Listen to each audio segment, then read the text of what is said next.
Bonjour et bienvenue sur No Limit Sécu, le podcast francophone hebdomadaire dédié à la cybersécurité.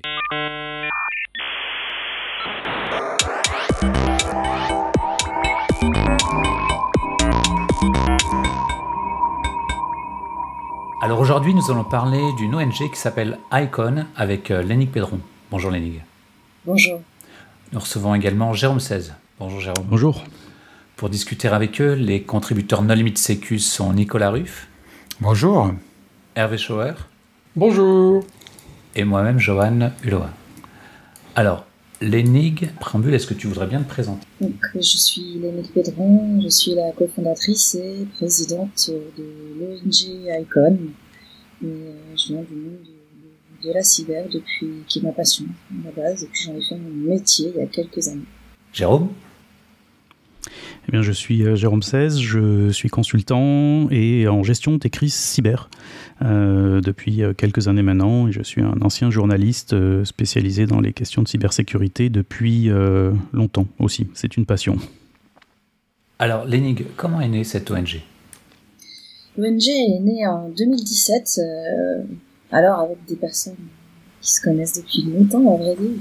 Et on est tous à la base des amis et on a eu envie de créer une dynamique, quelque chose ensemble, et notamment avec Haris Adamantiadis qui fait partie qui est passé dans l'émission il y a pas très longtemps sur la partie Hackasat, toute la partie pour hacker un satellite, et puis une autre personne qui est Pierre-Marie Laure. Et également, nous sommes une centaine aujourd'hui dans l'ONG au niveau mondial. Donc on est en Suisse, évidemment, avec notre siège à Genève, à l'EPFL, donc à l'École Polytechnique de Lausanne, et puis en Belgique, en UK, et puis à Montréal depuis pas très longtemps, évidemment en France, ici, à Rennes, chez Synactive. Alors, quel est le but de votre ONG ? L'objectif de l'ONG, c'est vraiment de vulgariser notre domaine d'experts, de dialogue d'experts, vis-à-vis à la base de la jeune génération. Et puis je dois dire que on discute beaucoup aussi avec des parents et on a beaucoup d'activités. Une priorité était pour nous de créer un Capture the Flag. C'est ce qu'on a fait en 2018, mais atypique, avec une gestion de crise, de gouvernance, avec vraiment une cartographie, une sorte de jeu en 3D d'une ville. Et notre but en fait est vraiment là, c'est-à-dire que on navigue entre la partie stratégique, géopolitique, ou même on a des représentants au Conseil de l'Europe, et puis et bien toute cette partie très opérationnelle des Capture the Flag, où on adore organiser ou participer à ces challenges. Et du coup, quels sont vos objectifs futurs ? Vous allez refaire ce CTF là, parce que j'imagine qu'avec le Covid, tout a été un petit peu en souffrance, mais maintenant que les événements reprennent, c'est l'occasion de rassembler à nouveau les gens. Effectivement, alors c'est vrai que, comme vous le savez, organiser des CTF, ça prend beaucoup de temps, et puis il faut être beaucoup derrière pour tester les challenges. Puis comme on s'est mis en plus des challenges supplémentaires en ayant une partie gouvernance et autres, ça nous prend du temps à organiser. En revanche, c'est vrai qu'on a dans le pipe cet objectif en 2023, donc j'ose à peine vous le dire parce que j'espère que ça va fonctionner, et on travaille notamment avec Intrasecure. Donc, on va parler du livre tout à l'heure, qui a aussi participé au livre. Et puis, on travaille avec beaucoup de personnes au niveau francophone, mais aussi au niveau anglophone, pour créer ce nouveau type de Capture the Flag. Quels sont les critères et les conditions pour être une ONG ? Parce qu'on a plutôt l'habitude de voir des ONG dans le domaine de l'assistance aux populations dans des situations de crise, justement. Or là, c'est plutôt a priori, vous faites plutôt de la sensibilisation. Donc, quels sont les critères qui permettent de se dire ONG ? Alors, les critères en tant qu'ONG, déjà, il faut être référencé comme ONG. Donc, il y a toute une partie, on va dire, juridique à prendre en compte. Et puis, au-delà de la partie juridique, ça nous permet de rentrer en fait dans cet écosystème effectivement lié à tout ce qui est organisation internationale. Le fait qu'on soit basé à Genève nous permet d'échanger avec cet écosystème-là. Donc, au-delà de la partie juridique, c'est aussi une façon de voir les choses, de penser, et puis de travailler avec d'autres organisations. On a travaillé notamment pour le CICR, le PFL nous avait demandé de créer une formation assez atypique pour ces années-là, on va dire, et donc on a différentes actions en sensibilisation, mais on va aussi un petit peu plus loin dans les concepts, et quand on va au Conseil de l'Europe, on a travaillé sur la partie AI et enfin intelligence artificielle, et mise en place des nouveaux principes. On a reçu à nos limites sécu beaucoup d'associations, et en fait c'est quoi la différence entre être structuré en association et être structuré en organisation non gouvernementale? Alors ça dépend de l'ONG déjà, et c'est une question juridique, c'est-à-dire que c'est pas la même terminologie juridique. À la base, on crée une association en France, loi 1901, si vous voulez, et puis après ça, on doit aller se faire discuter donc avec les organisations ici, en tout cas pour la Suisse, le canton de Genève et autres, et puis se faire référencer de par les actes, les statuts, la façon de procéder, la façon de se positionner. Est-ce que c'est quelque chose qui ressemble, parce qu'en France par exemple on a le statut des associations qui sont reconnues d'utilité publique. Est-ce qu'en Suisse c'est quelque chose de similaire ou ça n'a rien à voir? Oui, alors il y a effectivement deux types d'associations d'ONG qui peuvent être mises en place. C'est une à but lucratif déclarée au registre du commerce, par exemple, ce qui n'est pas le cas d'IPON. Ah non, une association, c'est à but non lucratif. Oui, c'est à but non lucratif, mais on peut avoir une partie qui permet de développer des produits et autres, et qui permet de s'inscrire au registre du commerce. Ça, c'est un choix. Nous, en l'occurrence, on est d'utilité publique. Ah ok, c'est le cas en Suisse. Ah oui, non, en France, ça ne marche pas comme ça. Les associations, c'est non lucratif. Hein. Mm-hmm. Enfin, disons, sur le papier, ok, on peut aussi détourner, mais non, c'est parce que en fait, ça doit être des statuts juridiques qui sont propres à la Suisse. C'est pour ça que Hervé, je connais pas bien la différence. D'association loi 1901, elle n'existe qu'en France. Enfin, si tu vas aux États-Unis, oui. L'OWASP, par exemple, c'est une fondation 501c3, etc. Donc, chaque pays a son propre cadre juridique pour structurer ce qu'on appelle les associations. Les regroupements qui sont non lucratifs, voilà. Pour moi, la seule autre ONG que je connaissais, c'était Hackers sans frontières, mais ce sera le sujet d'une autre émission. Le statut. Et donc aujourd'hui, vous êtes combien? Vous cherchez à recruter du monde? Enfin, dans une association, on peut adhérer. Mais là, aujourd'hui, est-ce que vous avez des salariés? Est-ce que vous cherchez des bénévoles? Enfin, comment ça se passe? Quels sont vos... Alors, on est assez atypique parce qu'on a tous un travail à côté, et puis on n'a pas de salariés, et on est une centaine dans le monde. Alors, est-ce qu'on cherche à recruter? Oui, en fait, on recrute tout au long de l'année. On a toujours donc les plus seniors vont suivre des plus juniors. On a créé assez récemment les Youth Icons, donc les jeunes icônes. Et puis on a mis à sa tête une jeune femme qui à l'époque avait 18 ans passés, et qui est suivie par deux femmes qui ont plus d'expérience dont moi. Et en l'occurrence, on vient d'ouvrir aussi une section en France. C'est une des anciennes étudiantes de Lorraine Raimondo qui a donc ouvert cette section. Donc on recrute toute l'année et pour les différentes activités que nous avons. Alors concrètement, justement, quelqu'un en France qui souhaiterait vous rejoindre, quel type de profil attendez-vous? Qu'est-ce qui fonctionnerait le mieux? En tout cas, quel type de profil fonctionnerait le mieux? Et qu'est-ce que cette personne pourrait attendre de faire chez vous? Alors, la priorité pour nous, c'est la motivation. C'est vraiment l'état d'esprit de hacking. Et Alors, de hacking. Moi, quand j'ai commencé, en fait, ce qui m'intéressait, c'était le hacking. C'était pas la cybersécurité, parce que déjà, ça n'existait pas à ce moment-là. Alors, on parle bien du hacking dans le sens ingénieux, dans le sens comprendre le système. Oui. D'accord. Parce que non, mais on peut aussi interpréter le hacking comme le fait d'aimer les tests d'intrusion, le red team. C'est vrai, tout à fait. Ou d'autres vont l'interpréter comme la rétro-ingénierie de logiciels malfaisants. Enfin, ça peut. D'accord, donc on est sur quel sens du terme finalement là? On est sur les deux, parce qu'en fait, mon cofondateur, le cofondateur de l'ONG avec moi s'appelle Haris Adamantiadis, donc il est belge, et donc a participé de nombreuses années à des captures the flag, et puis ils ont une partie de l'ONG, donc quelques membres font partie d'une équipe qui s'appelle les SolarWine. Je crois qu'ils sont passés dans une émission précédente, pas très longtemps. Et donc ils ont performé sur ce nouveau type de capture the flag qui s'appelle AccuSat, et puis ils ont gagné. Mais précédemment, c'est vrai que par exemple avec Haris, on s'est rencontrés à DEFCON, voilà, simplement. Donc tu dis que maintenant vous êtes une centaine.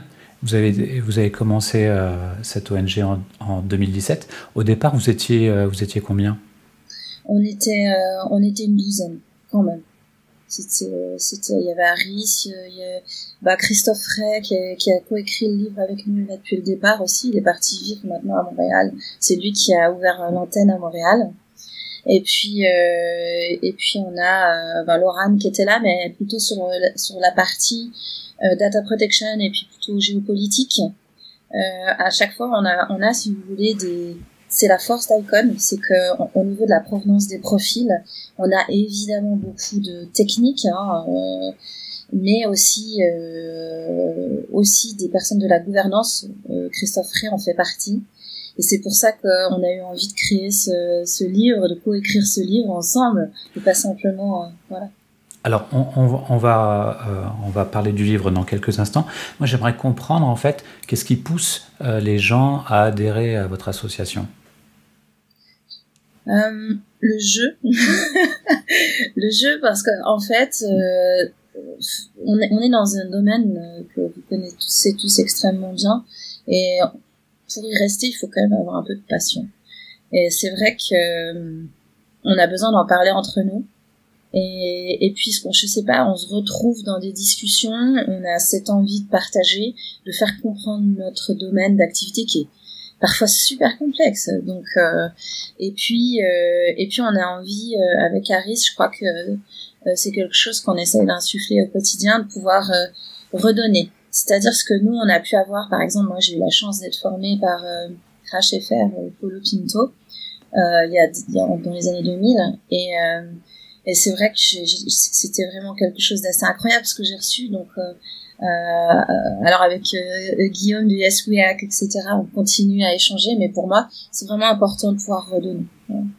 Et vous parliez de cet aspect gouvernance géopolitique parmi vos membres, tout comme hacking, donc et dans le sens test d'intrusion, capture the flag, etc.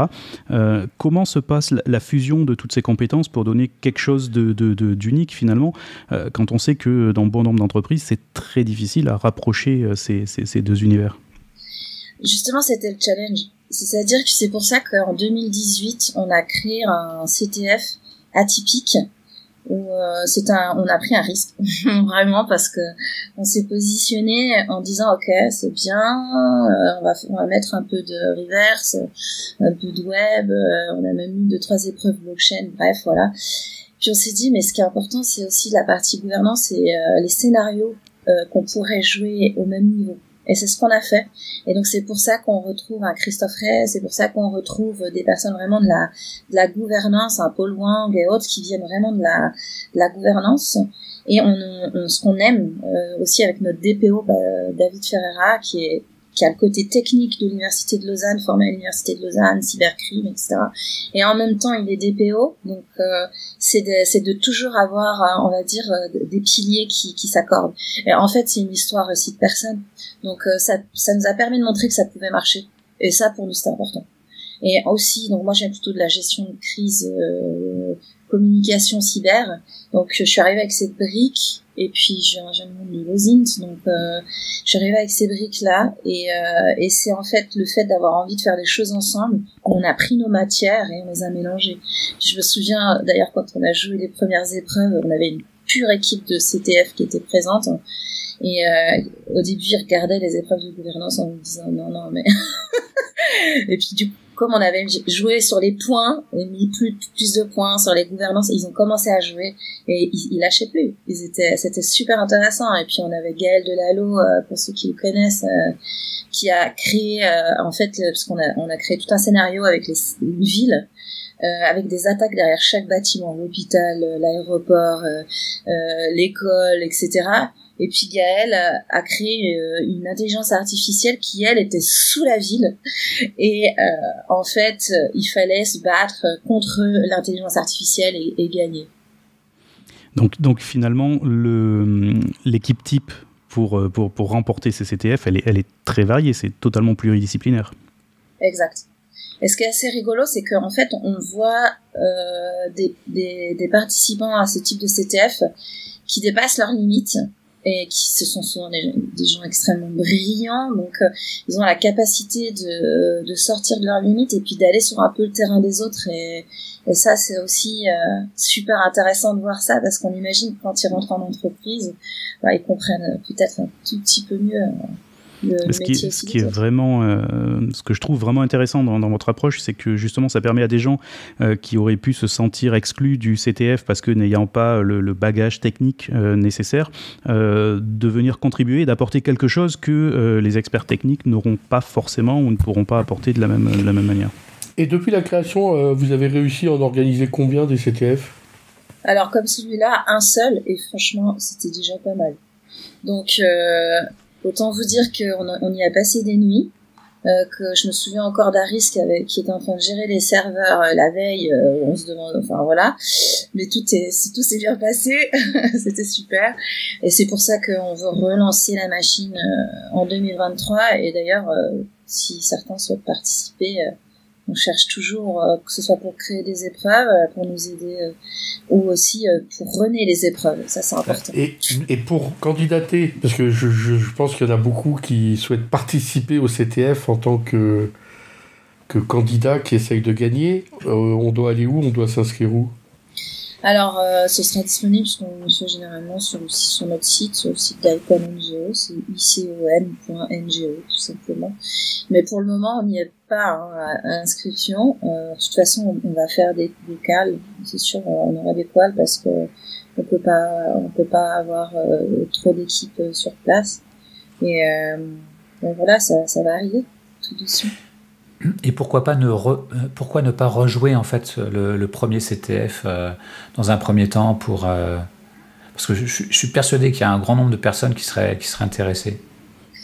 Oui, alors on s'est posé cette question-là, et puis je sais pas si c'est la volonté, enfin toujours le challenge chez nous, franchement je sais pas, mais c'est peut-être ça. Mais on s'est dit que notre carte, en fait on avait créé une carte 3D d'une city qui s'appelle Nossi, en fait c'est Icon à l'envers, et on a envie vraiment de passer dans le monde du jeu, plus du jeu vidéo, et pouvoir aller plus loin, rentrer dans les bâtiments. Voilà, on a envie de créer notre univers, et le pitch probablement sera toujours le même, c'est que la ville est aux mains de cyberterroristes et vous devez reprendre le contrôle de la ville. Ça, je sais que pour le Québec aussi, c'est important d'être en mode défense. Dans l'idée, ça rappelle beaucoup les exercices Locked Shield de l'OTAN où il y a toute une ville à défendre, et en plus il y a des interactions entre les équipes. Par exemple, c'est ton voisin de table qui te fournit l'électricité, donc en fait si tu laisses le pays d'à côté tomber, du coup tu peux plus continuer à jouer de ton côté, etc. Donc il y a toute une partie stratégie et politique. Alors, on n'a pas fait d'épisode sur les exercices de l'OTAN encore, mais ce serait peut-être l'occasion d'en faire un. Ouais, je ne vous cache pas qu'effectivement on a une ou deux recrues personnalités dans nos équipes qui connaissent bien ces principes-là, et à la base en fait c'est pas venu du tout de là, c'est que on a inventé un peu ce jeu ensemble, Et puis effectivement, dans le temps, c'est encore un autre niveau. Et puis surtout, nous, on est des civils. On est tous des civils. Donc, finalement, c'est le jeu qui s'est adapté au profil de l'équipe et pas l'inverse, finalement. Ouais, c'est ça, Jérôme. Bon, manifestement, le profil d'équipe était plutôt varié, plutôt bon pour avoir donné un jeu qui est parfaitement jouable et surtout qui est assez innovant dans son format, apparemment. Alors, tout à l'heure, tu as évoqué un livre dont Jérôme est co-auteur. Est-ce que tu peux nous expliquer quelle est sa genèse ? Oui, le livre dont j'ai parlé, c'est les fondamentaux de la gestion de crise cyber. Alors la genèse, c'est simplement une personne qui fait partie de l'ONG depuis son début, depuis longtemps déjà, depuis 2018, qui s'appelle Laurane Raimondo, qui est aussi professeure. Elle a gagné le prix d'ailleurs l'année dernière, un prix en France de la jeune chercheuse. Et puis l'année d'avant, donc Laurane a écrit un premier livre sur la data protection dans lequel Icon a participé, plusieurs personnes, dont moi, Harris aussi avait relu, puis 2-3 autres. Et puis l'année qui a suivi, parce que Laurane s'est mis un grand défi dans sa vie, c'est d'écrire un livre par an d'ici à ses 40 ans. Et en fait, on s'est rendu compte que sur la gestion de crise cyber, il y avait des choses, mais beaucoup en anglais déjà, et pas trop au niveau francophone. Et puis difficile quoi. Quand on est étudiant, quand on est une PME, quand on est face à une crise, quand on n'a pas forcément les moyens d'avoir des experts à la maison, voilà, on s'est dit, il y a vraiment un manque. On a commencé à se poser des questions, comment on fait, qu'est-ce qu'il faut, qu'est-ce qu'on met là-dedans. Alors on a pris chacun notre expertise, et puis on a pris aussi chacun notre réseau. Et on s'est dit, mais on a peu de temps pour l'écrire, ce livre. Allons chercher de bonnes expertises bien francophones. Et on est parti, donc moi évidemment pour la Suisse, et puis aussi j'ai été chercher donc dans l'ONG évidemment à Montréal, j'ai été chercher aussi au Luxembourg Pascal Station et Fedra Kluner en Belgique, Harris évidemment aussi en Belgique, et puis on a un super destinateur qui travaille dans la cyber aussi, qui s'appelle Juan Ramos, qui est très impressionnant. C'est vraiment un très très bon en cyber. Voilà. Et alors, qui s'est chargé de la structure ? Parce que coécrire, il y a combien de co-auteurs ? Mais on est plus de 10. Et pour la préface, j'ai coécrit la préface avec une personne qui s'appelle Stéphane Duguin, qui est le CEO du Cyberpeace Institute, qui est un Français aussi. Alors oui, il y a plus d'une dizaine d'auteurs. Alors il y a moi, comme j'ai dit, Stéphane, Bertil Vallet, qui est une toute jeune étudiante de Laurane Raimondo. Ça, c'est la force de Laurane, elle implique énormément ses étudiants. Elle a fait l'introduction. Laurane Raimondo, évidemment, Raphaël de Vitoris, que vous devez connaître, qui est CISO chez Michelin en France. Pascal Station, j'en ai parlé, donc au Luxembourg, il est CEO du Security Made in Lu, mais entre autres, parce que Pascal fait beaucoup de choses. Myriam Kellner en France aussi, qui a participé sur la partie juridique. Donc là, on rentre sur la partie avec Myriam Kellner, c'est le Cybercercle qui a aussi contribué, donc avec sa fondatrice Bénédicte et puis Jérôme qui est présent ici. On a aussi Nicolas Fortin, Loïc Fortin du Québec. Donc ça, c'est la partie intrasécure, David Ferreira, Paul Wang, Jérôme que j'ai cité, et puis Christophe. Est-ce que j'ai oublié ? Non, c'est bon, j'ai tout le monde. Et comment ça s'est passé ? Enfin, est-ce qu'il y a une personne qui était en charge de la structure et qui est allée voir les différents co-auteurs ? Comment ça s'est passé ? Alors évidemment, c'est Laurane, c'est sous la direction de Laurane, c'est Laurane qui signe l'ouvrage, et puis on est très très contents, c'est très bien. Et donc elle a dirigé d'une main de maître tous ces experts. Évidemment, dans l'ONG, j'ai travaillé avec elle la structure, les fondements, et puis après chacun a donné de soi, son temps. Je me souviens encore de Pascal l'année dernière au FIC. Je le vois à la fin du FIC quand tous les stands sont en train d'être démontés. Puis je le vois sur son ordi. Je vais le voir. Je lui dis qu'est-ce que tu fais ? Il me dit je suis sur mon chapitre. C'était vraiment excellent. Et donc, Jérôme, puisque tu es là, alors ta partie, elle concerne quelle... Alors, c'est le chapitre 7 qui est consacré à l'organisation au cœur de la crise. Donc j'ai parlé de finalement ce que je connais le mieux, c'est-à-dire comment on organise la réponse à partir du moment où on constate les effets de la crise. La cible de sécurité que j'ai prise, c'est le rançongiciel. Donc c'est à partir du moment où on constate la détonation du chiffreur. Voilà, qu'est-ce qu'on fait, comment on s'organise dans les premières heures, et puis ensuite au fil du déroulé du cycle de la crise jusqu'à la remédiation, la reconstruction du SI et la reprise. Donc c'est vraiment c'est le cœur de la crise actif. C'est-à-dire, je n'ai pas couvert la partie avant, toute la préparation ou la partie exercice, par exemple. Et ton expérience d'écriture de ce livre, alors ? Est-ce que ça a été facile de travailler à la fois avec des juristes et puis surtout avec des gens d'autres pays ? Parce que finalement, l'approche de la gestion de crise au Québec n'est pas forcément la même qu'en France. On a pu le voir avec l'épisode Desjardins qui a été chroniqué dans un podcast francophone Coopétiteur. Compétiteur. Non, l'expérience, ça m'a évoqué, on a vu pendant le confinement l'année dernière ou en 2020, on a vu des ensembles de musique qui enregistraient des choses chacun de leur côté et qui ensuite, une fois que toutes les pistes étaient assemblées, donnaient quelque chose de totalement différent. C'est un peu ça, parce qu'on a tous écrit de notre côté. Laurent, qui a assuré la direction de l'ouvrage, a évidemment harmonisé les sujets, a créé un fil rouge finalement au sein de l'ouvrage, mais en tant que co-auteur de mon côté, j'ai travaillé sur mon chapitre, qui est en parfaite isolation finalement des autres, si ce n'est que, évidemment, Laurent ensuite s'est arrangé pour qu'il y ait une progression dans la lecture. Mais, donc oui, l'expérience d'écriture, c'est très simple, hein, c'est voilà le sujet, voilà ce que je vous propose d'aborder, ça a convenu, et puis ensuite il n'y a plus qu'à, et puis une fois que c'est livré, c'est intégré. Donc c'est très simple, hein, c'est pour en termes de coordination du point de vue des co-auteurs, en tout cas de mon point de vue, ça a été excessivement simple. Ouais, je dois dire que de l'autre côté, on a choisi vraiment les personnes qui nous semblaient aussi les plus intéressantes, en tout cas avec lesquelles on savait que ça allait fonctionner. Ça a été un petit peu plus compliqué peut-être que ce qu'a ressenti Jérôme, mais je suis vraiment heureuse d'entendre que ça a été très simple. Ça c'est une bonne nouvelle. Donc un autre livre l'année prochaine.